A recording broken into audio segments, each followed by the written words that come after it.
क्या हमारे पास सच में टाइम नहीं होता है या हम टाइम निकाल नहीं पाते हैं? सोचो, हर इंसान के पास 24 घंटे ही हैं।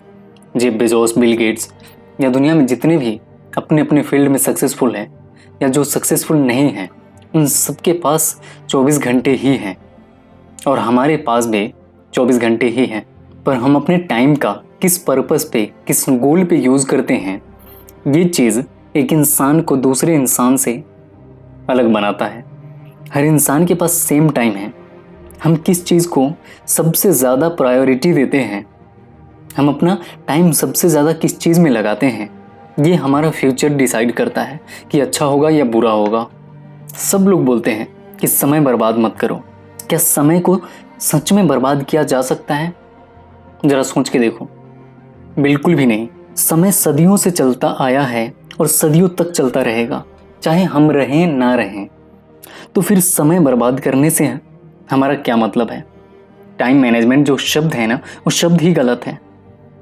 आप टाइम को मैनेज ही नहीं कर सकते हो। उस टाइम में हम अपने फीलिंग्स, अपने थॉट, अपने एक्शन को अपने गोल के डायरेक्शन में ऑर्गेनाइज कर सकते हैं।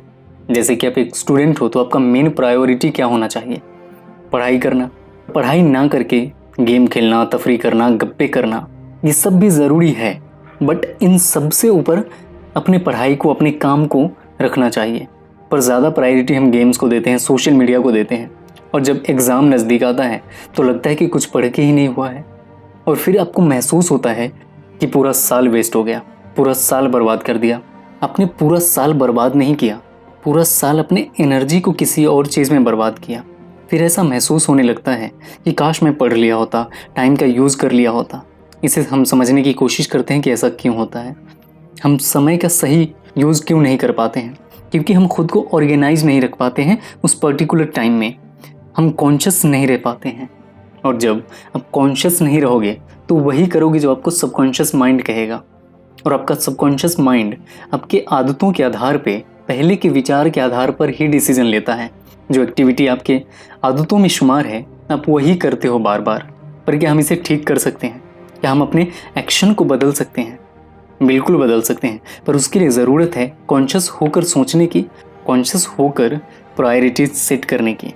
अपने गोल के अकॉर्डिंग अपना प्रायोरिटी लिस्ट सेट करो। चलो ये समझने की कोशिश करते हैं कि हमारे पास टाइम की कमी होती है या हम अपने लिए टाइम नहीं निकाल पाते हैं। टाइम नहीं निकाल पाते हैं क्योंकि स्ट्रॉन्ग वजह ही नहीं होता है। मैं एक एग्जांपल देता हूँ। ये मान लेते हैं कि आप बहुत ज़्यादा बिजी हो, एक सेकेंड भी आपके पास टाइम नहीं है। अचानक आपको कॉल आता है कि मैं अभी आपको 10 लाख रुपया देता हूँ, क्या आप यहाँ पे आ सकते हो? आप क्या करोगे? जाओगे या नहीं जाओगे? डेफिनेटली जाओगे।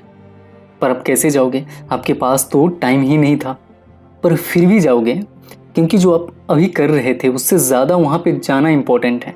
उसी तरह जिस दिन आपका गोल किसी और चीज़ से ज़्यादा इम्पोर्टेंट बन जाएगा, उस दिन आप टाइम निकाल ही लोगे। तो टाइम की कमी नहीं होती है, टाइम को निकालने की कोई स्ट्रॉन्ग वजह नहीं होता है। कोई भी इंसान इतना बिजी नहीं होता है कि अपने गोल के लिए टाइम ना निकाल सके। बस उस इंसान के लिए उसका गोल नंबर 1 प्रायोरिटी नहीं होता है। इसीलिए प्रायोरिटी सेट करना शुरू करो कि इस वक्त में सबसे ज़्यादा क्या इम्पोर्टेंट है, ऐसा सबसे ज़्यादा क्या ज़रूरी काम है जो अभी मैं कर सकता हूँ अपने गोल को अचीव करने के लिए। अगर ये आप समझ गए तो डेफिनेटली आप जो भी करना चाहोगे ना, उसके लिए टाइम निकाल ही लोगे। अगर ये वीडियो आप लोगों को अच्छा लगा हो तो लाइक, शेयर एंड सब्सक्राइब ज़रूर करें।